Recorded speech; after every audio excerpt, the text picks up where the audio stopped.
Ce que nous étions nombreux à redouter vient de se produire. Un coup d'État. Un coup d'État qui instaure une dictature en France. Un coup d'État, ça ne veut pas toujours dire une révolution violente. Dans le cas présent, un coup d'État, c'est l'instauration en secret, avec toute la discrétion possible, d'une dictature, mais qui est une dictature vraie et officielle, puisque c'est paru au journal officiel, et comme son nom l'indique, donc c'est officiel, c'est en marche depuis le 5 décembre. Immédiatement, tous les juristes, puisque l'opération s'est faite à travers l'aspect juridique, tous les juristes, magistrats, avocats, juges, procureurs, enfin absolument tout le monde judiciaire s'en est immédiatement rendu compte. Et puis aussi tous les citoyens qui ont connaissance un petit peu de la Constitution française et qui au moins connaissent la Déclaration des droits de l'homme et du citoyen, parce que là c'est évident quand on la connaît. Alors, l'intervention immédiate des deux plus hauts magistrats de France, en l'occurrence le premier président de la Cour de cassation, Bertrand Louvel, et le procureur général de la Cour de cassation, Jean-Claude Marin, ont immédiatement demandé un entretien, demandé à être reçus pour essayer d'intervenir, et ils se sont fait jeter comme des malpropres. En clair, ils n'ont même pas été reçus. Ils peuvent aussi bien avoir reçu ensuite un avis leur expliquant fermez votre gueule et tenez-vous tranquille si vous voulez pas d'ennui.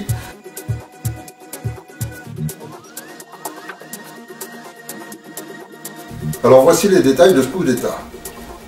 Dans un premier temps, Manuel Valls démissionne et quelques heures avant de démissionner, il passe un décret expliquant désormais qu'il annule la séparation des pouvoirs.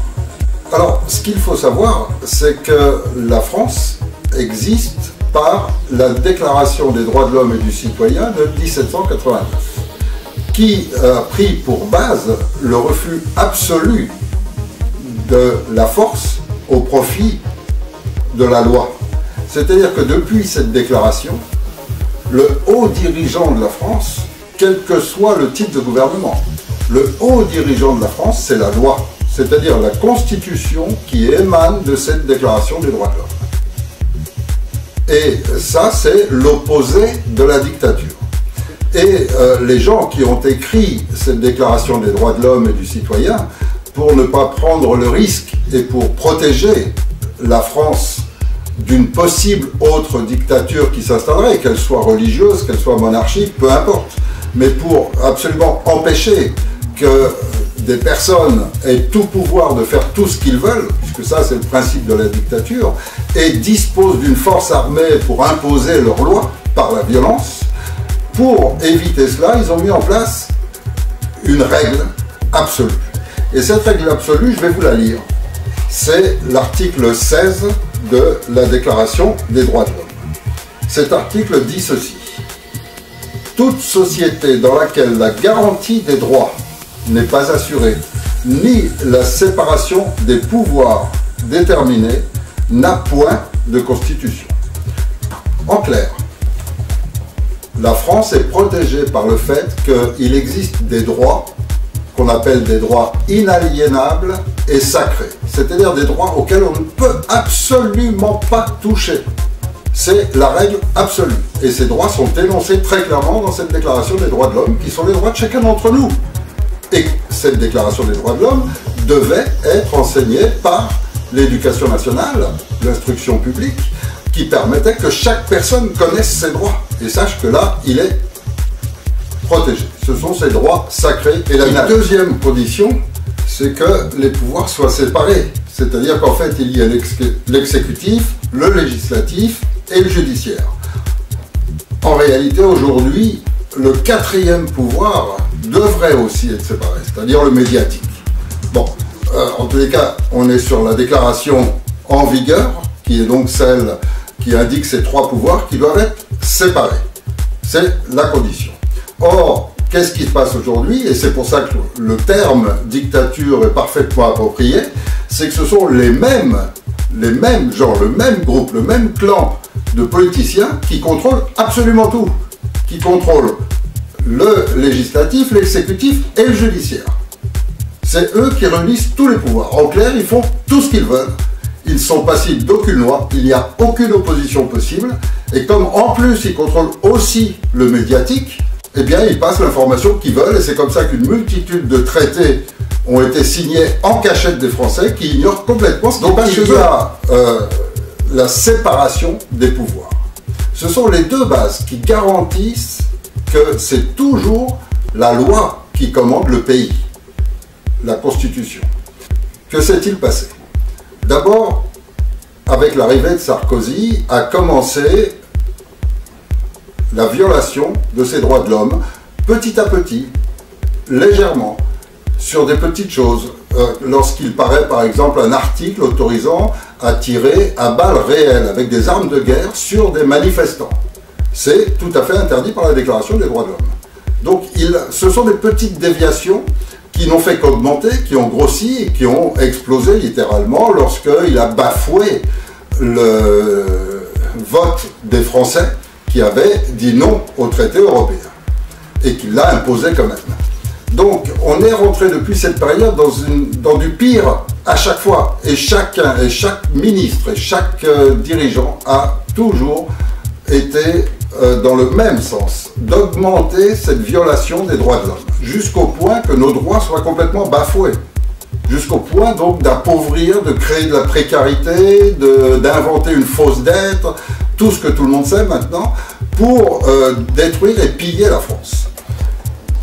On arrive à l'un des pires, qui est donc Manuel Valls, qui lui, non seulement augmente ces violations de la Constitution française, retouche à cette Constitution, ce qu'ils n'ont en aucun cas le droit de faire, place au Conseil constitutionnel leurs complices. Depuis Sarkozy, tous les postes clés de la force, parce que pour imposer une dictature, il faut pouvoir compter sur des mercenaires. Il faut pouvoir compter sur une force armée qui va obéir au dictateur et qui se fout de la loi. Ceux à qui on peut dire « fais-moi ça ». Ils ne réfléchissent pas, même si c'est complètement illégal, ils le font. Eh bien, pour pouvoir disposer de cette force armée, il fallait placer comme autorité des responsables dans l'armée, dans la police, dans la gendarmerie, qui soient de leur clan. Et depuis Sarkozy, c'est ce qui se passe. Petit à petit, les gens intègres, les gens patriotes sont écartés et remplacés par leurs complices. On arrive au 5 décembre dernier. En passant ce décret, donc, M. Valls annule complètement la Constitution. Ça veut dire que depuis le 5 décembre, la France est sans gouvernement, sans Constitution. La loi ne commande plus. La gendarmerie, qui avait dans le temps une devise qui était l'honneur, la patrie et le droit, c'est-à-dire le respect de la loi, c'est fini. La police, c'est la même chose, l'armée, c'est la même chose. Depuis le 5 décembre, tout ça n'existe plus. Le coup d'État consistait à abolir la séparation des pouvoirs. Et le décret de Valls consiste à abolir les droits de la justice. Maintenant, c'est uniquement les politiciens qui dirigent tout le pays, qui font ce qu'ils veulent, qui font les lois qu'ils veulent et qui eux-mêmes ne sont plus du tout passibles des lois. Alors, vous me direz, déjà avant, les lois, c'était pas pour eux, c'était pour les Français, le petit peuple, mais ça touche pas les politiciens. C'était exceptionnel quand il y en avait un qui était condamné, et encore c'était des condamnations de toute façon qui n'étaient pas celles des Français, c'était des condamnations réduites au strict minimum et qui n'effectuaient généralement pas. Mais maintenant, il n'y en aura plus du tout. Maintenant, c'est eux qui dirigent la justice. Donc, on est sous dictature depuis le 5 décembre. Et pire encore, quelques jours plus tard, M. Cazeneuve, qu'on nomme Premier ministre, fait un discours où il tente pitoyablement de justifier ce coup d'État. Et il tente pitoyablement d'instaurer un nouvel état d'urgence qui prive tous les Français de leurs droits et qui permet de garantir qu'ils feront ce qu'ils voudront durant cette période préélectorale. Pourquoi? Parce que les 4 membres majeurs qui se présentent aux élections sont tous les 4 des membres du club Bilderberg, qui sont...